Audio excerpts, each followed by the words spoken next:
Amém. Como é bom demais poder adorar com os irmãos, poder estar aqui com vocês.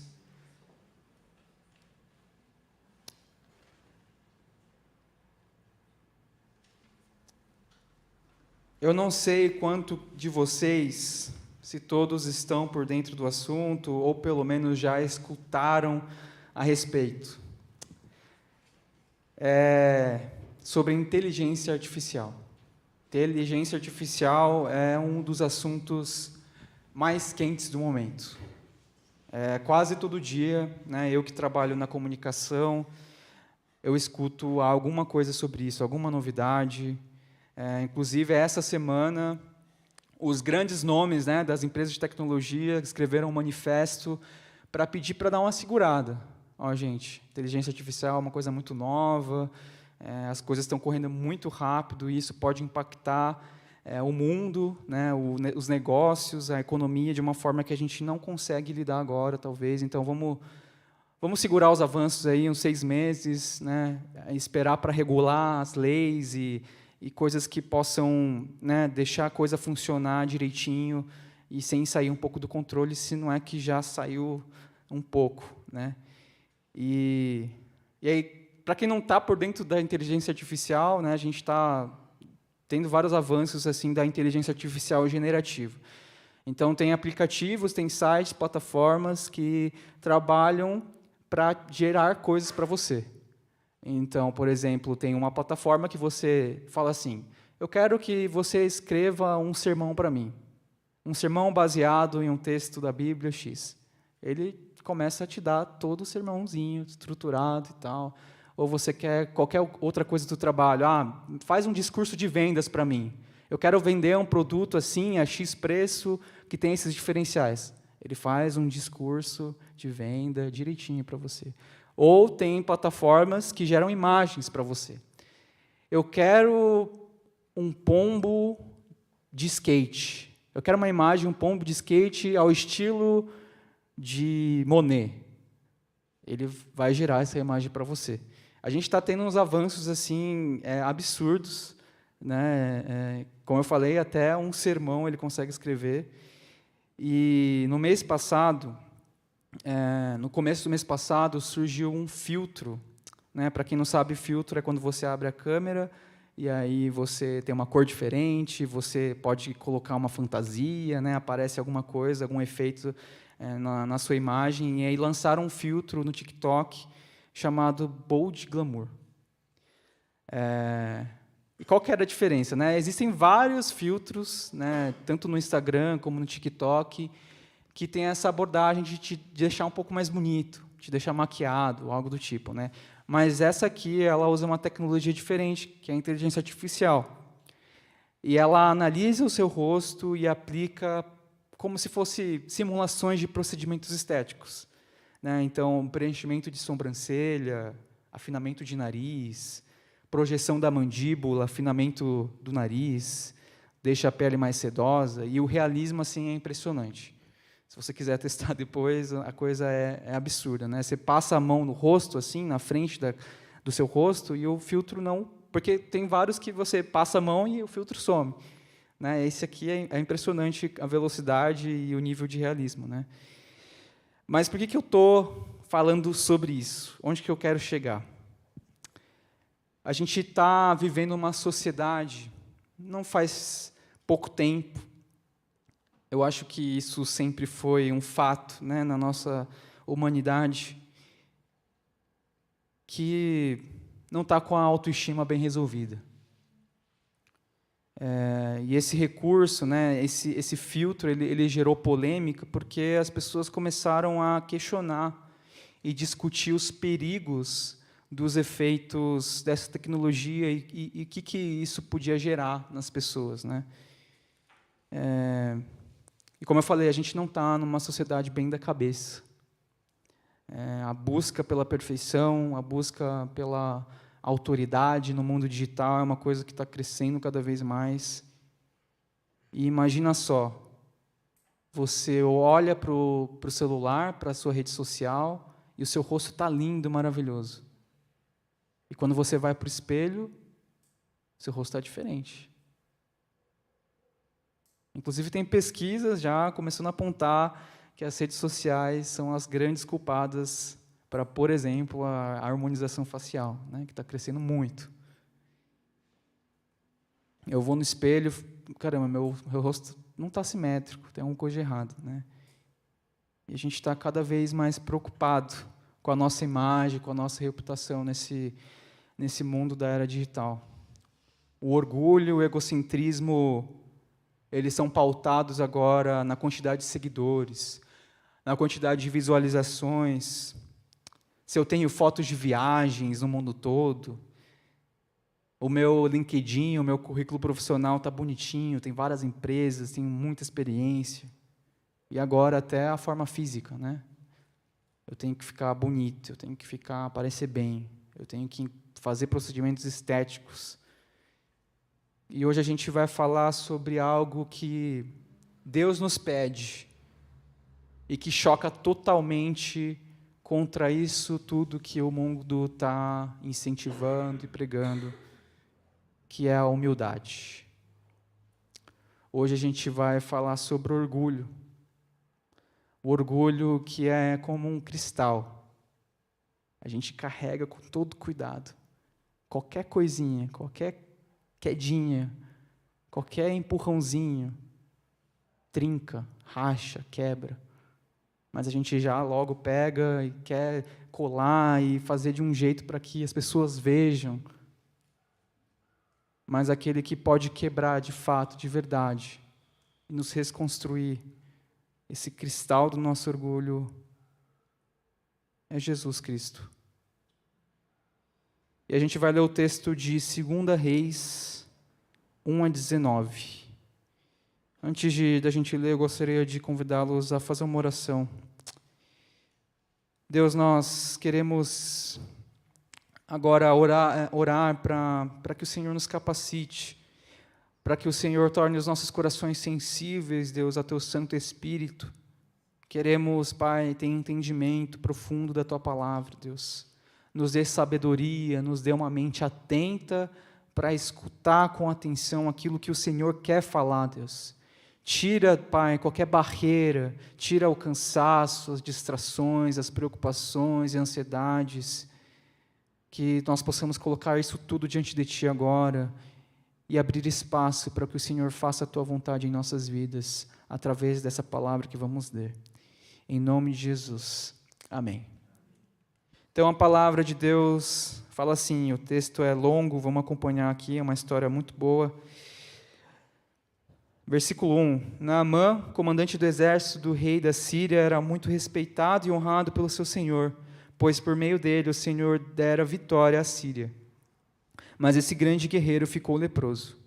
Ora, tropas da Síria haviam atacado Israel e levado cativa uma menina, que passou a servir a mulher de Naamã. Um dia ela disse à sua senhora, se o meu senhor procurasse o profeta que está em Samaria, ele o curaria da lepra. Naamã foi contar ao seu senhor o que a menina israelita dissera. O rei da Síria respondeu, vá, eu darei uma carta que você entregará ao rei de Israel. Então Naamã partiu, levando consigo 350 quilos de prata, 72 quilos de ouro e 10 mudas de roupas finas. A carta que levou ao rei de Israel dizia, com esta carta estou te enviando meu oficial Naamã para que o cures da lepra. Assim que o rei de Israel levou a carta, rasgou as vestes e disse, por acaso sou Deus, capaz de conceder vida ou morte? Porque este homem me envia alguém para que eu o cure da lepra? Vejam como ele procura um motivo para se desentender comigo. Quando Eliseu, o homem de Deus, soube que o rei de Israel havia rasgado suas vestes, mandou-lhe essa mensagem. Por que rasgaste tuas vestes? Envia o homem a mim, e ele saberá que há profeta em Israel. Então Naamã foi com seus cavalos e carros e parou à porta da casa de Eliseu. Eliseu enviou um mensageiro para lhe dizer, vá e lave-se 7 vezes no rio Jordão. Sua pele será restaurada, e você ficará purificado. Mas Naamã ficou indignado e saiu dizendo, eu estava certo de que ele sairia para receber-me, invocaria em pé o nome do Senhor, o seu Deus, moveria a mão sobre o lugar afetado e me curaria da lepra. Não são os rios Abana e Farfar em Damasco melhor do que todas as águas de Israel? Será que eu não poderia lavar-me neles e ser purificado? E ele foi embora dali furioso. Mas os seus servos lhe disseram: meu pai, se o profeta tivesse pedido alguma coisa difícil, o Senhor não faria? Quanto mais quando ele apenas diz que se lave e será purificado. Assim ele desceu o Jordão, mergulhou 7 vezes conforme a ordem do homem de Deus e foi purificado. Sua pele tornou-se como a de uma criança.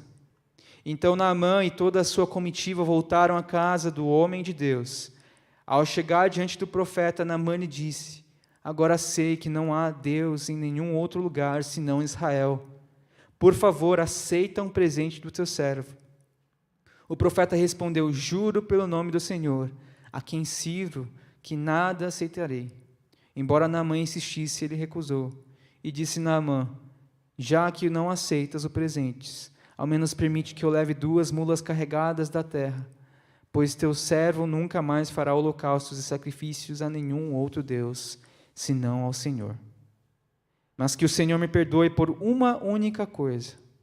Quando meu Senhor vai adorar no templo de Rimom, eu também tenho que me ajoelhar ali, pois ele se apoia em meu braço. Que o Senhor perdoe o teu servo por isso. Disse Eliseu: vá em paz. Naamã era esse guerreiro, esse grande guerreiro, comandante do exército da Síria, respeitado pelo rei, porque ele foi responsável, provavelmente, por grandes conquistas, grandes vitórias do povo sírio. Ele provavelmente foi aquele que liderou a derrota do povo de Israel, que, como a gente viu ali no começo, foi cativo, né, da Síria, e apesar de eles provavelmente estarem passando por um momento de trégua, né?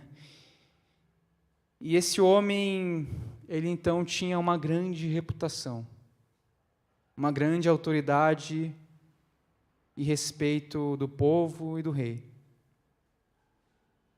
Mas outro fato é que ele tinha uma condição complicada, uma condição triste, a lepra, uma doença que na época era incurável, afetava a aparência, as extremidades do corpo, uma doença física que não afetava somente o corpo, mas também a esfera social, porque os contaminados, aqueles que estavam contraindo a doença, eram vistos como impuros. E era uma doença difícil de se esconder, porque afetava a pele, afetava a aparência. E o medo da transmissão fazia com que as pessoas e a sociedade marginalizassem e abandonassem essas pessoas. Então vejam, uma alta posição social. Um homem com uma alta posição social, mas com uma doença incurável e socialmente rejeitada. Uma combinação desastrosa. Água e óleo. Imagina como que esse homem estava se sentindo. A condição do seu coração e da sua mente. Como assim? Eu sou o grande guerreiro, o grande comandante, e agora eu estou com uma doença que eu não posso fazer nada. Então, por meio da sua serva, da serva da sua esposa, aliás, que era israelita, ele descobre a existência de um profeta, o profeta Eliseu, que poderia curá-lo. Então, ele desesperadamente, ele consegue a permissão do rei da Síria para ir até lá. E o rei da Síria, ele envia uma carta para o rei de Israel, que com muita relutância, né, o rei de Israel fala: como assim, né? Eu não sou Deus para fazer isso, eu não sou Deus para curar. E ainda vou aceitar o povo que me cativou, que venceu, que me conquistou. Tem alguma coisa de errado aí, ele quer me atacar, arranjar algum pretexto. Mas Eliseu, com muita sabedoria, falou: deixa. E assim ele saberá que há um profeta verdadeiro aqui na terra de Israel. Então o rei cede, permite que esse comandante do exército inimigo cruzasse o seu território e falasse com Eliseu. E assim ele chega na entrada da casa de Eliseu, que não fala ele diretamente, que não fala com ele diretamente, mas manda uma carta. E aí ele dá a seguinte instrução: vá e lave-se 7 vezes no Rio Jordão, e assim você será curado. E vocês acham que Naamã, esse homem respeitado, esse guerreiro grande, iria aceitar uma simples cartinha? Imagina você chega na porta do médico, pedindo ajuda, desesperado, e o médico te manda um WhatsApp. Tipo, olha, faz isso.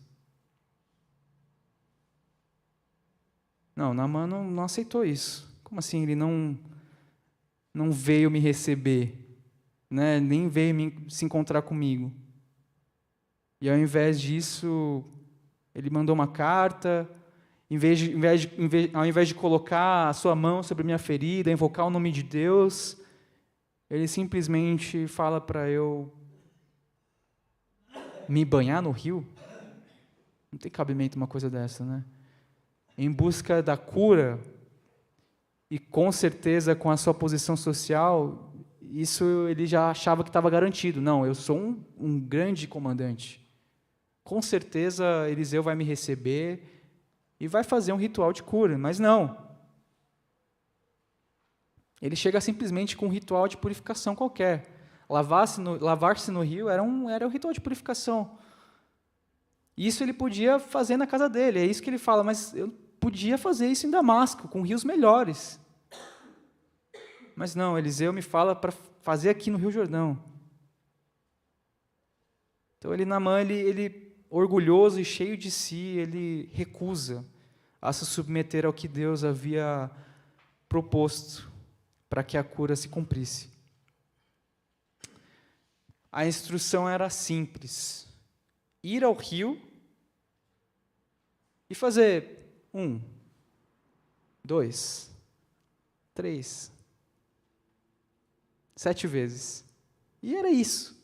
E Eliseu foi claro: faça isso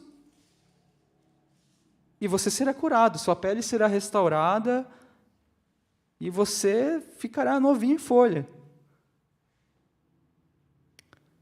Mas o excesso de si mesmo, a sua autoconfiança, seu desejo próprio, o orgulho, tornaram a irrecusável instrução em algo difícil, uma ação que um homem nobre jamais faria. Irmãos, se vocês fossem milionários, bilionários, e tivessem acesso aos melhores hospitais, aos melhores médicos, vocês iriam para uma UBS qualquer? Para um pronto-socorro de bairro? O que você faria?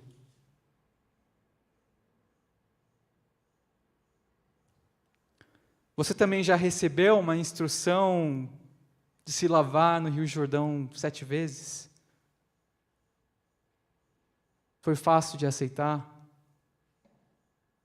Você se submeteu de prontidão? Como que foi isso para você? Semana passada, há poucos dias atrás, eu passei por uma situação de estresse e pressão numa reunião de trabalho. Jesus me pediu para ser paciente, para ser compreensivo e amoroso. Uma instrução que geralmente eu faço com muita facilidade. Meus colegas, eles nunca me viram subindo a voz ou sendo grosseiro com ninguém. Mas sem perceber, eu acabei me tornando orgulhoso por esse fato. As pessoas falam que eu sou respeitoso, que eu sou educado, que eu nunca ergo a voz, né? Eu sempre sou tolerante com as situações. E numa discordância com meu chefe, eu medi a situação com o meu próprio senso de justiça e falei assim: não, agora passou do limite. Eu posso agora erguer minha voz. Eu posso agora lutar para ter razão. E aí eu me dei permissão para erguer a voz e acusá-lo na frente de todos os meus colegas e pessoas que eu lidero.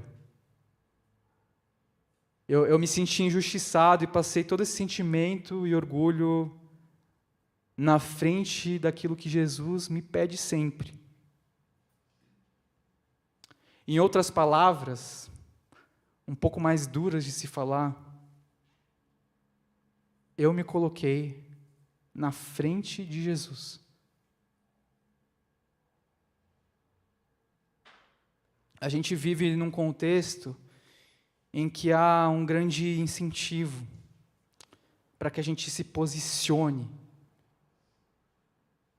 Não fique em cima do muro, posicione-se politicamente, religiosamente, ideologicamente.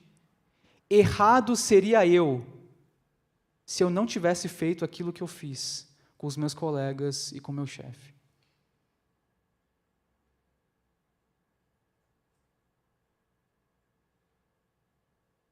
E ao mesmo tempo que a gente vê essa cultura que prega o ativismo, o levantamento de bandeira, o cancelamento, a gente também é uma geração que prega a saúde emocional. Faça terapia, busque ajuda profissional, seja vulnerável, exponha seus sentimentos. Vamos aprender a falar uma comunicação não violenta e assertiva. Como é que fica essa cabeça nessa confusão?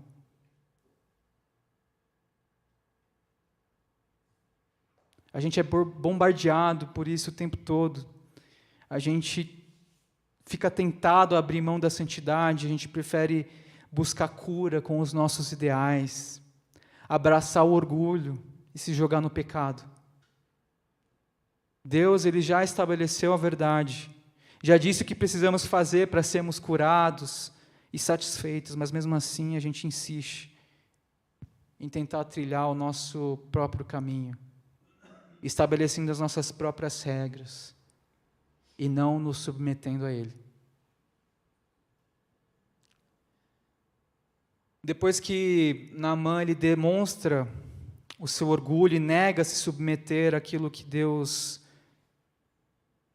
pediu para que ele fizesse, seus oficiais, eles mandam a real. E são usados por Deus aqui. Meu Senhor, você é um grande guerreiro, um homem forte, conquistou vitórias, conquistas. Com certeza, teria feito coisa mais difícil se ele tivesse pedido. Se ele tivesse pedido para você subir o monte, sei lá, rasgar as vestes, sacrificar um animal em cima do monte, sei lá, qualquer coisa mais difícil, complicada e complexa, você teria feito. Mas ele só está pedindo para você ir lá no rio e se banhar 7 vezes. Vamos. Né, os oficiais eles mandam a real de maneira honesta e firme, incentivando o seu senhor. Então Naamã ele abre mão e decide ir. E aí Deus concede a cura que ele tanto precisava. Sua pele fica lisa, como a de um bebê. A cura ela vai muito além do que ele esperava. E Deus torna a doença incurável pelos homens como se fosse uma sujeirinha que sai no banho. Deus muda a condição física, mas também a condição social, porque ele não seria mais rejeitado, não seria mais evitado pelas pessoas. A sua posição diante do rei, diante do povo da Síria, não estava mais comprometida. E Deus muda também a condição emocional de um homem que estava perdendo a sua sanidade mental com a situação. E muito mais importante, Deus traz cura para a sua condição orgulhosa e o torna humilde e submisso. E Naamã declara assim: de agora em diante, nunca mais oferecerei holocaustos ou sacrifícios a qualquer outro Deus, senão ao Senhor.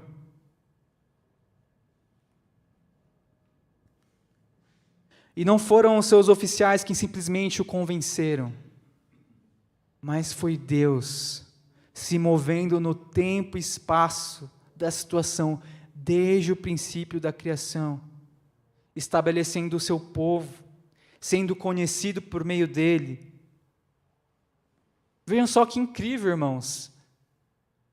A serva da esposa de Naamã, que era do povo de Israel, que era do povo de Deus, recomendou o profeta Elias para realizar essa intervenção. E assim Deus moveu toda a situação, toda a história, para que aquele único comandante fosse curado, abandonasse o seu orgulho, reconhecendo o Senhor como o Deus verdadeiro.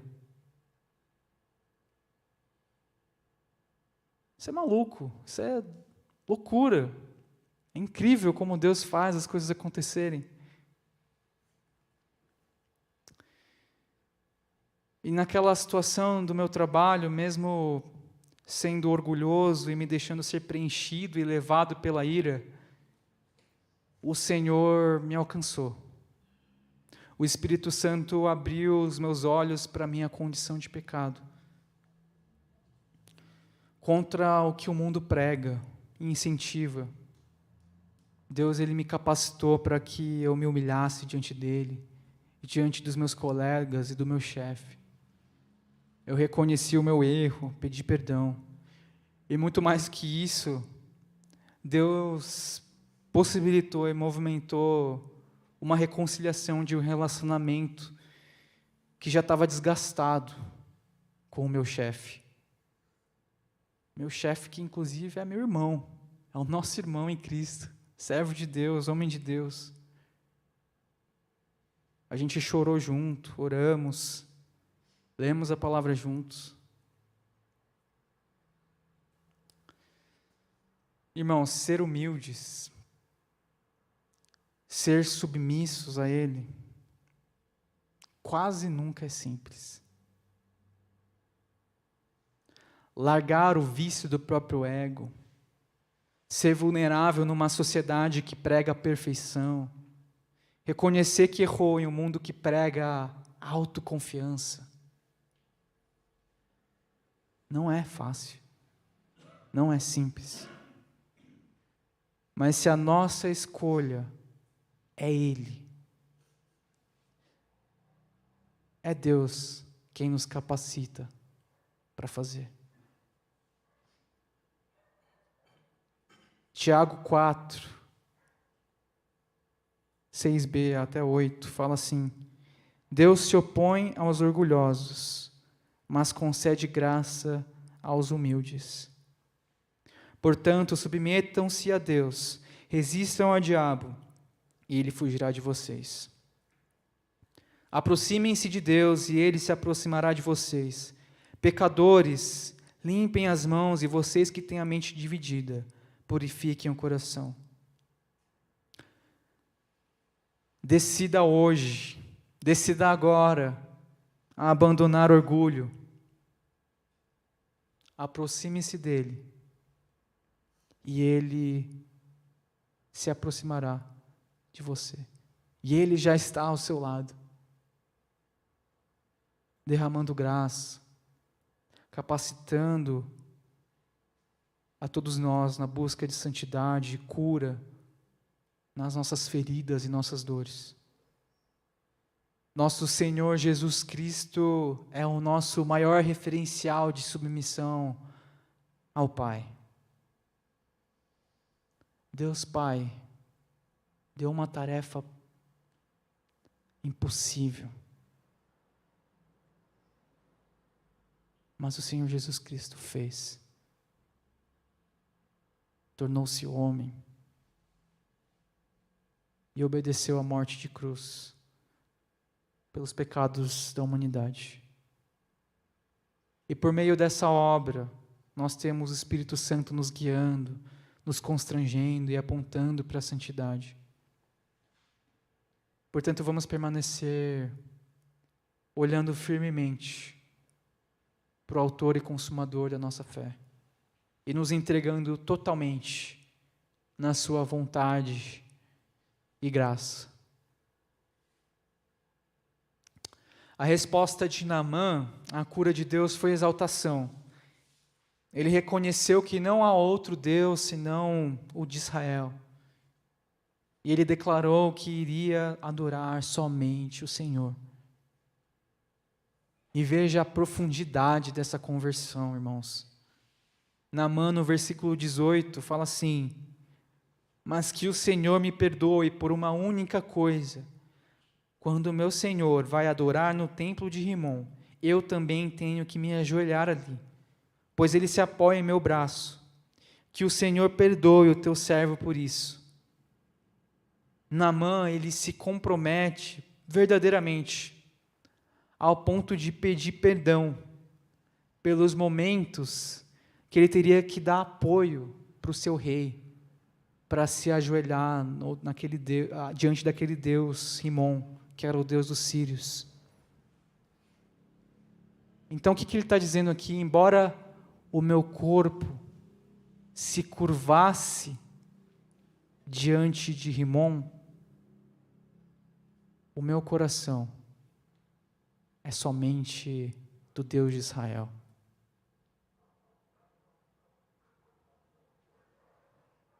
Isso é lindo.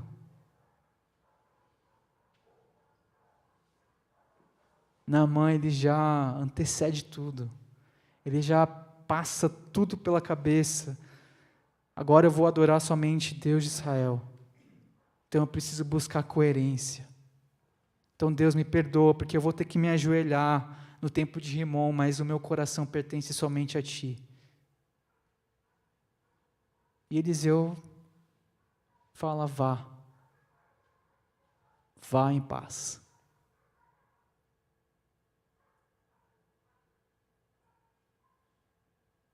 Da mesma forma, eu convido, encorajo a todos vocês, a você que precisa de cura, seja física, emocional, espiritual, ou mesmo se você precisa se livrar do vício do ego, do pecado, eu convido a você a dar um passo de coragem em direção à humildade, reconhecendo que precisa de ajuda, clamando e adorando ao Senhor. Aproximem-se dEle, e Ele se aproximará de vocês. Vamos curvar nossas cabeças. Vamos orar ao Senhor agora, nesse momento. Eu gostaria que vocês tirassem um tempinho para refletir naquilo que foi dito agora, através da palavra de Deus. Se você veio buscando cura, buscando renovo, capacitação, coloque isso diante do Senhor. Confie nele.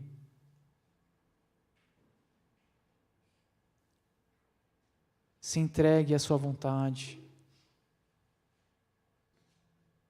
Confie que é Ele que capacitará vocês para realizar qualquer tarefa que seja que Ele estabeleceu.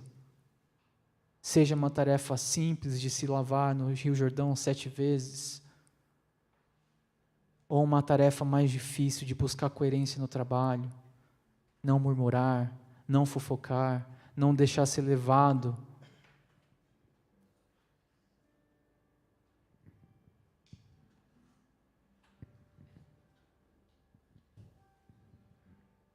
Ore ao Senhor, irmãos.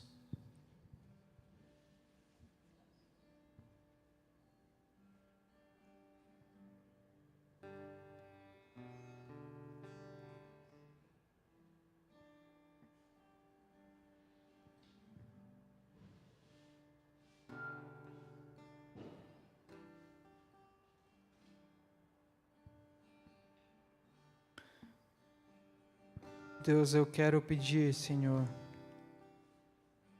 por esses irmãos que agora se colocam diante de Ti, derramando as suas dores, derramando as suas frustrações, suas doenças.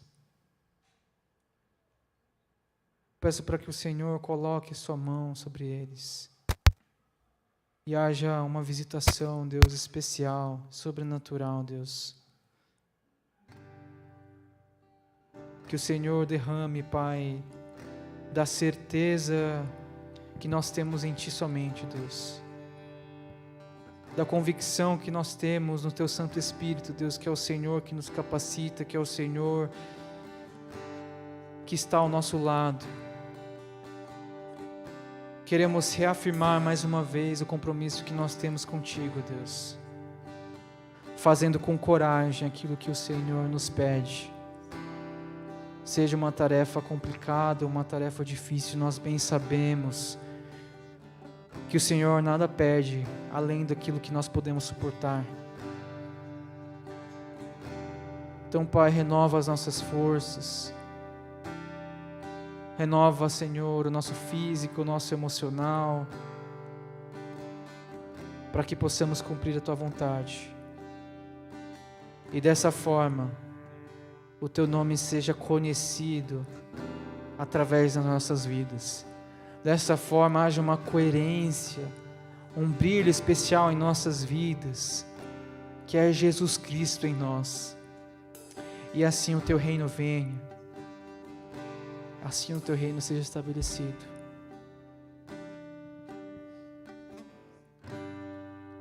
Abriu mão da sua glória e semelhante a um homem se esvaziou.